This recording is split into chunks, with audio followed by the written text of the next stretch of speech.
نصلي ونسلم على رسوله الكريم.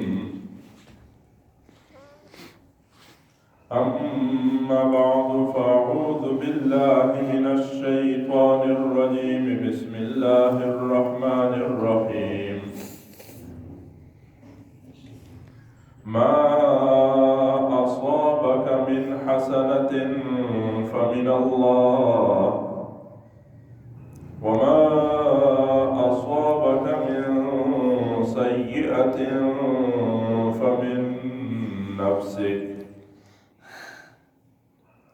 وأرسلناك للناس رسولا وكفى بالله شهيدا. سبحانك لا علم لنا إلا ما علمتنا إنك أنت العليم الحكيم.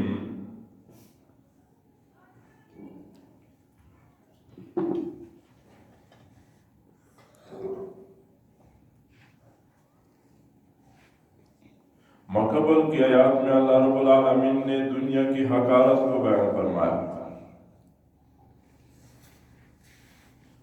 اور ترغیب الی آخرت کا ذکر تھا.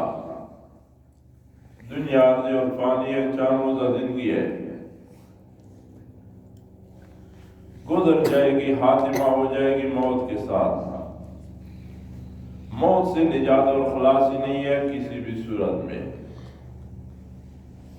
تو اس لیے کامیاب انسان وہ ہے کہ جس نے آخرت کو سامنے رکھا اور ایمان شرعی کی روشنی میں عمل کا ظہیرہ ساتھ پیدا کیا.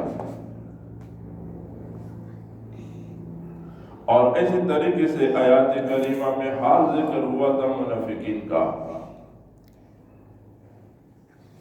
منافقین کو جب کبھی دنیاوی راحت، دنیاوی نعمت، صحت اور خوشحالی حاصل ہوتا تو پھر تو کہتے کہ یہ تو ہمارے لیے ہے، ہم تو اسی کے مستحق ہیں.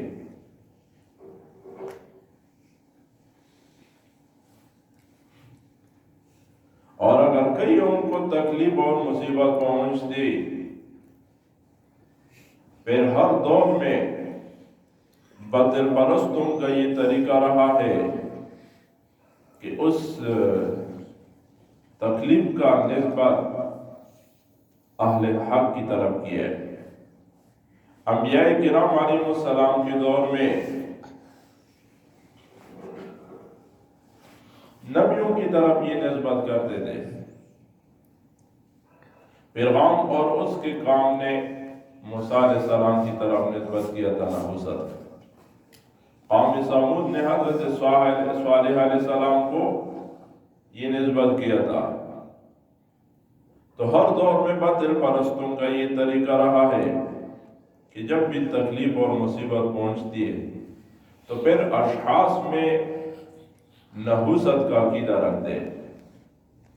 لیکن قرآن حکیم کا نظریہ اور عقیدہ، ایک مومن کا نظریہ اور عقیدہ کی ہونا چاہیے کہ خیر اور شر اللہ کی طرف سے. یعنی ایک مومن مسلمان صحت اور راحت کے حالت میں، خوشحالی کے عالم میں اور تکلیف کے زمانے میں رجوع اللہ کی طرف کرے گا.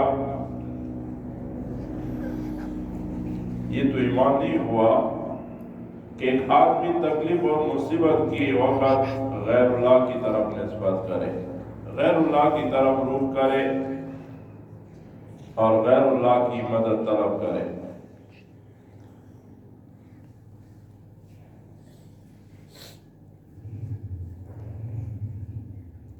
اور اسی طریقے سے خوشحالی کے عالم میں بغاوت اختیار کرے، خواہشات کا راستہ اختیار کرے. یہ بات ایمان کی منافی ہے. ایک مومن مسلمان کا نظریہ اور عقیدہ خیر و شر اللہ کی طرف سے، تکلیف کے عالم میں اللہ کی طرف رجوع کرنا. اب اس آیات کریمہ میں بھی فرماتے کہ خیر اور شر یہ تو اللہ کی طرف سے ہے. خیر اللہ کی طرف سے، ایک انسان کو شر اور تکلیف پہنچتا ہے تو یہ اس کے اعمال بعد کا نتیجہ ہے۔ فرمایا ما اصابک، جو پہنچتی ہے تو یہ من حسنۃ، بلائی میں سے، فمن اللہ، تو اللہ کی طرف سے ہے۔ ما اصابک میں خطاب کس کو ہے؟ ما اصابک میں مفسرین اعلام نے لکھا ہے کہ یہ خطاب عام ہے، ہر انسان کو یہ خطاب ہے کہ تجھے جو بھی بلائی اور نیکی، جو بھی خوشی ملتی ہے تو یہ اللہ کی طرف سے، اس کا نسبت غیر کی طرف نہ کرو۔ اور یا بعض مفسرین کرام نے لکھا ہے کہ ما اصابک میں یہ خطاب ہے نبی علیہ السلام کو، اور مراد امت ہے۔ خطاب آپ کا ہے اور مراد امت ہے۔ ما اصابک من حسنۃ، جو پہنچتی ہے تجھے من حسنۃ، بلائی میں سے۔ بلائی حسنہ کیا ہے؟ دنیاوی راحت، خوشحالی اور نعمت مراد ہے۔ فمن اللہ، تو اللہ تعالیٰ کی جانب سے ہے۔ وما اصابک، اور جو پہنچتی ہے تجھے من سیئۃ، تکلیف کی قسم میں سے، فمن نفسک، تو وہ تیرے نفس کی طرف سے ہے۔ یعنی انسان کو جو شر اور تکلیف پہنچتی تو یہ اس کے اعمال کا نتیجہ ہے، اعمال بعد کا نتیجہ ہے۔ یہ وضاحت یہاں پر ضروری ہے کہ چونکہ یہ دنیا تو مومن مسلمان کے لیے قید خانہ ہے، مصائب کا گھر ہے۔ ایک مومن مسلمان پریشانیوں میں مبتلا ہوگا تو اللہ کے قریب پہنچے گا جب اس پر صبر کرے۔ تو جب کسی مسلمان کو تکلیف میں دیکھو تو پھر یہ سمجھو کہ یہ تو اللہ کا نیک بندہ ہے اور اللہ اس کو پاک کرنا چاہتا ہے اور اپنے قریب لانا چاہتا ہے۔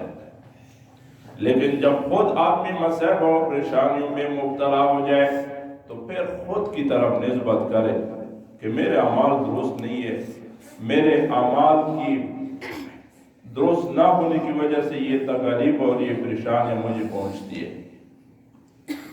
تو اس صورت میں مصائب پر صبر کرنا یہ اس کی دلیل ہے کہ یہ اللہ کریم کی طرف سے ہے اور اس آدمی کو اللہ اپنے قریب کرنا چاہتا ہے۔ وما اصابک من سیئۃ، اور جو پہنچتی ہے تجھے تکلیف میں سے، فمن نفسک، تو وہ تیرے نفس کی طرف سے ہے۔ جتنے تکلیف انسانوں کو پہنچتی ہے یہ انسانوں کی اعمال بعد کا نتیجہ ہوا کرتی ہے۔ حدیث یہاں پر ذکر کیا ہے امام روح المانی نے، ترمذی شریف کا حدیث ہے، اور حدیث کا راوی ہے ابو موسیٰ اشعری رضی اللہ تعالی عنہ۔ نبی علیہ السلام نے فرمایا کہ نہیں، یہ کوئی بندہ جس کو کوئی تکلیف پہنچتی ہے تو یہ اس کے گناہوں کی وجہ سے، اور وہ جو اللہ کریم جن سے درگزر کرتا ہے وہ تو بہت زیادہ ہے، بہت سے گناہ انسان کے ایسے ہیں کہ ان کی وجہ سے اس کو تکلیف اور شر پہنچنا چاہیے تھا، لیکن اللہ کریم درگزر کرتا ہے، معاف کرتا ہے۔ تو جتنی بھی مصائب اور پریشانیاں انسان کو پہنچتی ہے یہ انسان کے اعمال بعد کی وجہ سے۔ قرآن حکیم نے جگہ جگہ پر یہ تذکرہ کیا ہے۔ سورہ شورى آیات نمبر 30 میں بھی یہی بیان ہے اور یہ اعلان ہے کہ اے انسان، جو تکلیف اور مصائب تجھے پہنچتے، وما اصابکم، اور جو بھی پہنچتی ہے تم میں من مصیبت، کوئی مصیبت، کوئی تکلیف، فبما کسبت ایدیکم، تو وہ تو تمہارے اپنے ہاتھوں کی کیے ہوئے اعمال کا نتیجہ ہوتا ہے۔ یعنی جتنے بھی مصائب پہنچتے اللہ کریم فرماتے تمہارے اعمال بعد کا نتیجہ ہے۔ وَيَعْفُو عَنْ كَثِيرٍ، اور معاف کرتے ہیں اللہ رب العالمین بہت سے گناہ۔ بہت سے گناہ ایسے ہے کہ اللہ کریم ان سے درگزر فرماتا ہے اور اس کی وجہ سے انسان مصائب سے، پریشانیوں سے نجات پاتا ہے۔ تو یہاں پر بھی فرمایا کہ ما اصابک من حسنۃ، اور جو پہنچتے تو یہ بلائی میں سے، دنیاوی راحت، ومن اللہ، تو اللہ کی جانب سے، وما اصابک، اور جو پہنچتے تو یہ من سیئۃ، تکلیف میں سے، فمن نفسک، تو وہ تیری نفس کی وجہ سے، تیرے اعمال بعد کا نتیجہ ہے۔ قرآن حکیم نے یہاں پر یہ بیان کیا۔ وَأَرْسَلْنَاكَ لِلنَّاسِ رَسُولًا، اور بھیجا ہم نے آپ کو سب لوگوں کے لیے رسول، قیامت تک آپ کو رسول بنا کر بھیجا۔ اب آیات کریمہ کی اس حصے میں اللہ رب العالمین نے اپنے شان اور عظمت والا نبی کی عظمت اور شان کو بیان فرمایا کہ نبی آپ کا شان تو بہت اونچا ہے، پہلے انبیاء آتے رہے، کوئی نبی کسی قوم کی طرف آیا، کسی علاقے کی طرف، کسی قوم اور شہر کی طرف، لیکن آپ کا نبوت یہ عام ہے، قیامت تک آپ کا نبوت اور رسالت عام ہے۔ وَكَفَى بِاللَّهِ شَهِيدًا، اور کافی ہے اللہ ہی گواہ، اور کافی ہے اللہ گواہ، یعنی اے پیغمبر کریم، اس میں تسلی ہے نبی کے لیے کہ اکثر لوگ تو آپ کی نبوت اور حقانیت کا اقرار کرتے، لیکن اگر کوئی بدبخت ایسا ہو کہ آپ کی نبوت اور ختم نبوت کا اقرار نہ کرے، آپ کی صداقت کو تسلیم نہ کرے، تو پھر عرش پر میں اللہ کافی ہوں، اکیلے میں اللہ کا گواہی سب پر باری ہے۔ میں اللہ رب العالمین گواہی دیتا ہوں کہ آپ قیامت تک رسول ہے اور آخری رسول ہے، آپ کے بعد کوئی نبی اور رسول دنیا میں نہیں آئے گا۔